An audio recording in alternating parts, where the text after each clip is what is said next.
Sebelum kita memasuki dalam rukun doa al-khutbah, mari sedikit tausiah yang kita petik daripada perkataan Imam Al-Ghazali, di mana beliau berkata bahwa manusia terbagi di atas 4 bagi, atau dalam bahasa lain ada 4 kelompok manusia. Yang pertama ar-rabih, orang yang beruntung, karena Rasulullah mengatakan ad-dunya mazra'atul akhirah, dunianya tempat bercocok tanam.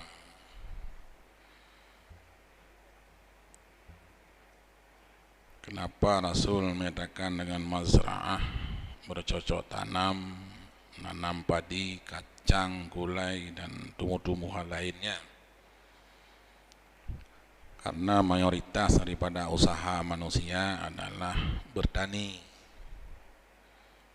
Yang paling urang kerja tani.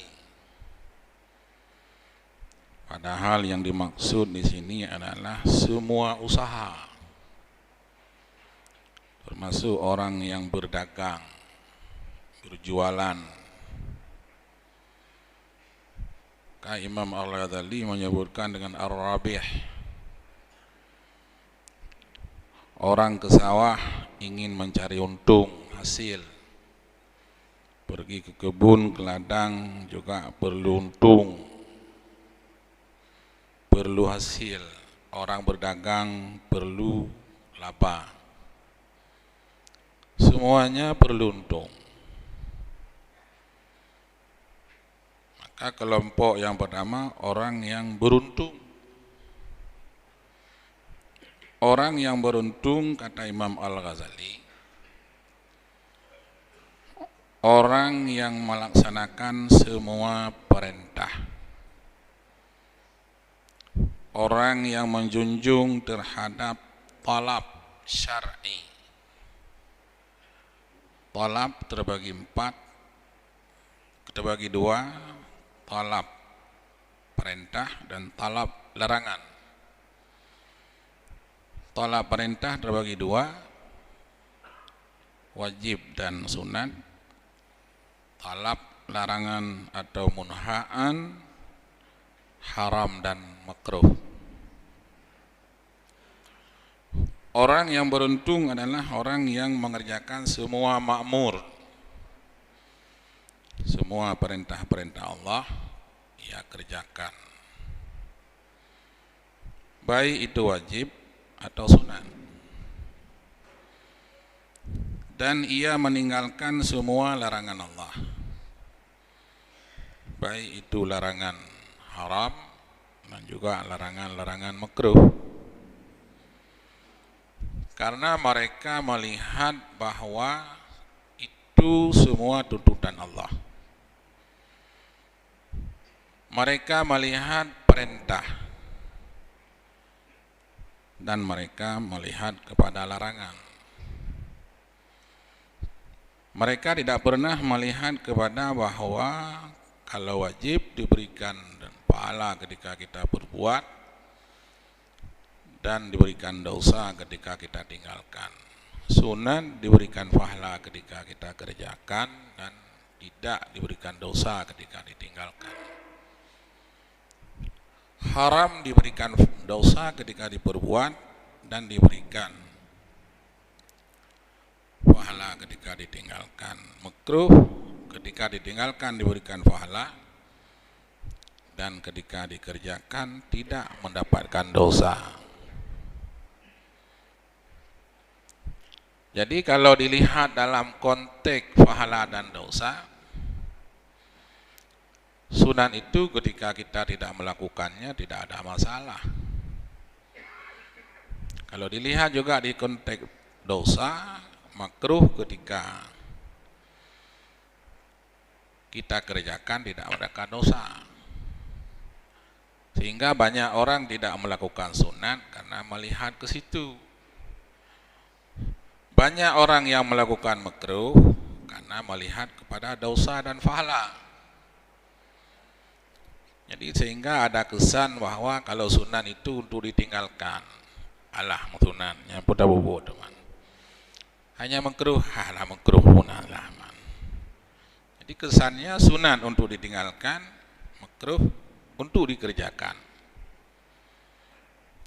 Tapi orang yang kelompok yang pertama ini mereka tidak melihat kepada dosa, karena mereka tidak ada urusan dengan dosa, tidak ada urusan dengan pahala.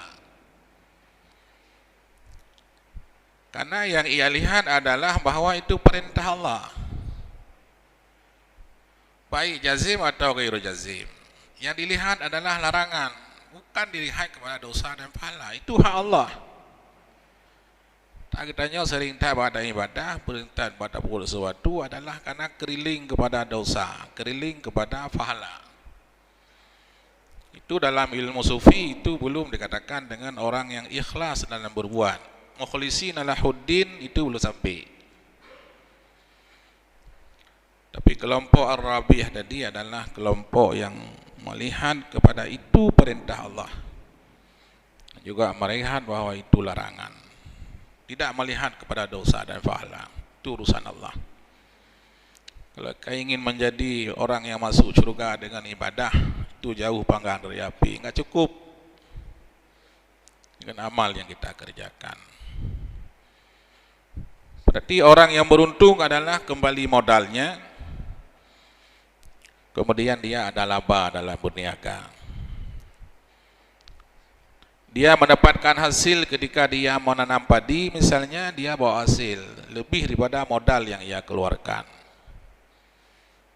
Ini Ar-Rabiyah. Kemudian kelompok yang kedua, Salimun. Salim, sejahtera. Artinya ia tidak rugi dan tidak ada untung. Pak mekan akhidun wa bangkai. Jauh belang merumpok hasil pah bi bangkai. Hana untung. Salimun, sejahtera, tapi tidak ada rugi. Orang yang salim, kelompok salim adalah orang-orang yang mengerjakan semua perintah Allah. Yang namanya perintah wajib, ia tidak satu pun ia tinggalkan. Dan ia menjauhi segala yang dilarang oleh Allah yang dalam bentuk haram. Sunat, makruh, ya, ia tidak menghiraukan dan tidak pernah melakukan sunat dan tidak melakukan makruh. Tapi kalau yang wajib-wajib semuanya lakukan.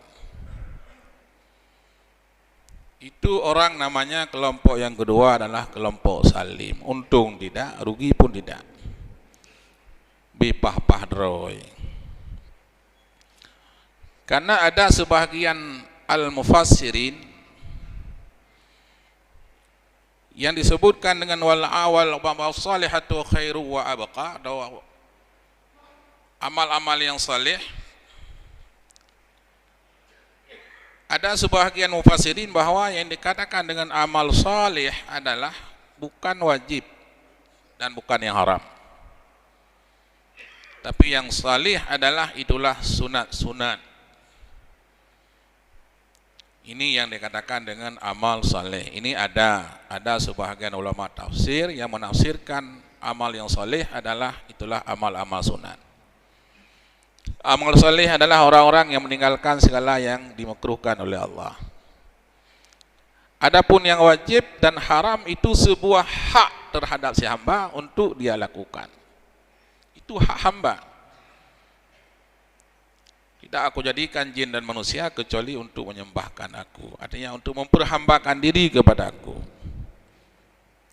Artinya dia sebagai hak dia sebagai hamba untuk melakukan yang wajib-wajib dan juga meninggalkan segala larangan Allah. Adapun amal saleh adalah itulah sunat-sunat, sunat-sunat rawatib, sunat-sunat lainnya, bersedekah, yang bukan zakat, kemudian berbuat baik terhadap sesama, tolong menolong, itulah amal-amal saleh. Ini kelompok yang kedua adalah kelompok yang salim, tidak untung dan juga tidak rugi. Kemudian kelompok yang ketiga khasirun, orang yang rugi dalam berniaga.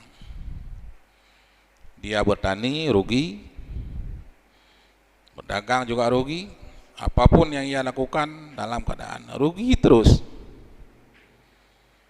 Siapa orang tersebut? Al-khasir adalah orang yang rugi, adalah orang yang mengerjakan semua perintah Allah. Sembahyang anak tinggai, puasa anak tinggai, zakat anak tinggai, haji, berkali-kali dia ke haji, umrah tiap tahun.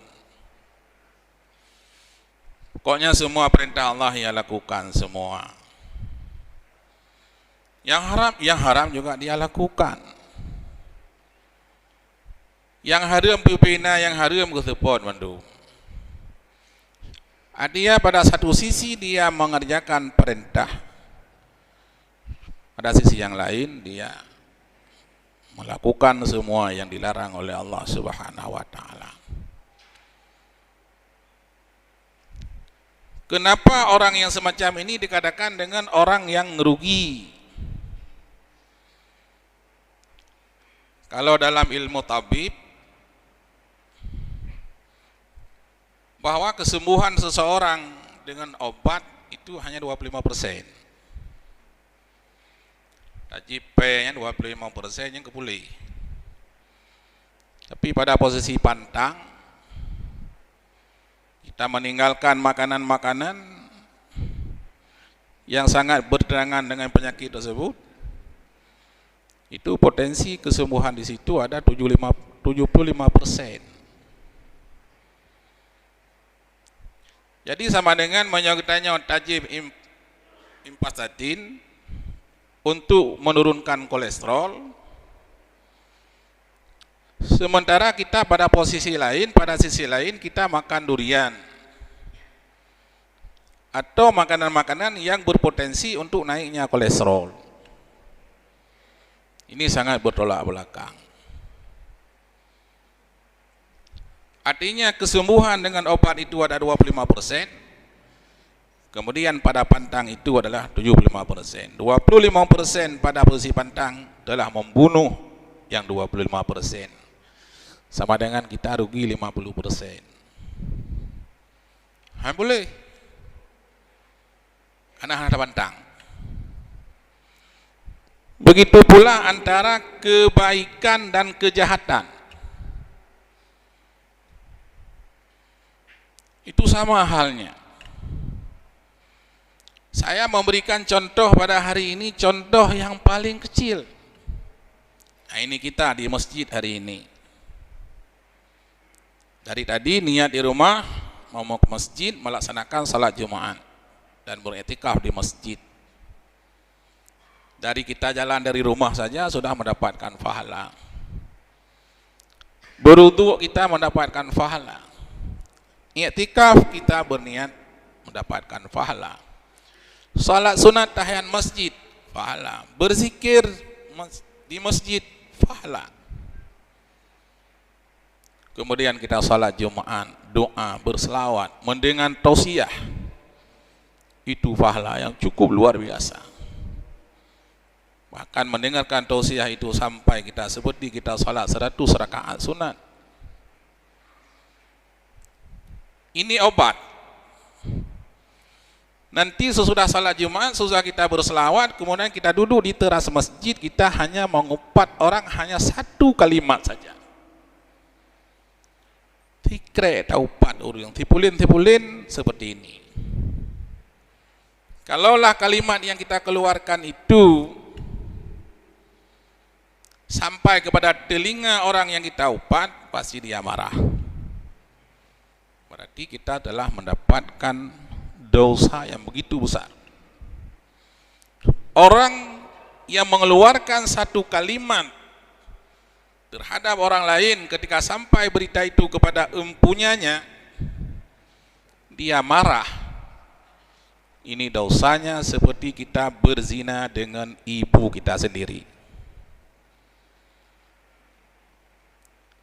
Sama dengan pahala yang kita raih tadi, itu enggak sampai ke rumah. Sudah kita hancurkan di depan masjid. Ini yang saya maksudkan. Kemudian kita masak satu belanga daging lembu. Kemudian kita campakkan daging babi hanya segini. Ubi-u dati tibui. Maka mansaboh belangang hanjat li pajuh. Hancur. Maka Imam Al-Ghazali beliau berkata, tinggalkan 1000 kebajikan. Ketika kebajikan itu kamu lakukan dengan sesuatu, harus kamu melewati yang haram. Maka orang tidak dipaksakan, orang yang tidak punya kain untuk dia harus mencuri kain orang untuk salat, tidak boleh. Orang yang tidak punya air untuk berwudu, Allah tidak pernah memerintahkan untuk mencuri. Tapi tinggalkan wudu'lah dengan tayamum, fatayammamu. Salatlah kamu dengan telanjang. Kamu tidak boleh berbuat jahat. Kemudian misalnya kita melakukan haji. Kalau dulu ada paspor yang bukan paspor hijau. Ketika ada orang meninggal langsung digantikan, ada nego-nego dengan pihak-pihak terkait. Kemudian masukkan namanya Yakub atau Ismail atau apa, yang penting dia beres. Dia pergi haji, berbuat kebaikan, banyak sekali kebajikan-kebajikan yang ada di sana. Tapi ia adalah melakukan hanya sekecil haram tadi. Ini menghancurkan semua pahala-pahala haji. Ada mudi huri likut ka lepah kita mangannya. Andai kata dia mati, tidak sempat, padahal dia punya kesempatan untuk berangkat tahun ini, tapi sudah masuk dia, maka orang tersebut dia tidak sempat melakukan haji. Jadi kebaikan tidak ada seperti itu. Jangan lakukan sesuatu kebaikan apabila kebaikan itu kita harus melalui yang haram. Ini kelompok yang khasir, yang ketiga. Kemudian yang keempat adalah zalim. Kelompok yang zalim adalah orang yang tidak melakukan perintah Allah, dan ia melakukan semua yang dilarang oleh Allah, atau ia tidak melakukan yang dilarang oleh Allah, tapi ia meninggalkan semua perintah Allah. Orang yang meninggalkan perintah Allah sama dengan ia telah melanggar ketentuan Allah Subhanahu wa taala, alias telah berbuat jahat atau larangan Allah. Ini orang zalim. Man safiha nafsah, orang yang membunuh diri, orang yang mencampakkan dirinya terhadap kehancuran dan petaka. Sembahyang hana, puasa hana, zakat hana, bina haram-haram juga dia lakukan. Atau dia tidak lakukan yang haram, tapi ia tidak salat, tidak puasa. Kalau di kampung-kampung sering kup ke dakai ganya hana mumpok ngaurung hana kecuat daga mana sapu api. Sembahyang na nyaya hana, puasa pun hana. Ini termasuk dalam kelompok yang keempat adalah zalim. Maka ini adalah merupakan kriteria yang disampaikan oleh Imam Al-Ghazali. Maka kita bisa mengintrospeksi diri, apakah kita masuk dalam kelompok yang rabih, atau kita dalam kelompok yang salim, atau kita masuk dalam kelompok yang khasir, atau kita masuk kelompok yang zalim. Ini terserah kepada pribadi kita masing-masing. Mudah-mudahan kita termasuk orang yang beruntung, atau setidaknya kita tidak turun daripada kelompok yang kedua adalah salim. Kalau seperti itu yang kita maksudkan, maka kita harus melakukan sesuatu yang sesuatu yang kita lakukan itu adalah kita masuk dalam kelompok-kelompok yang kita inginkan. Inilah yang dapat saya sampaikan dalam kesempatan ini, mudah-mudahan menjadi manfaat.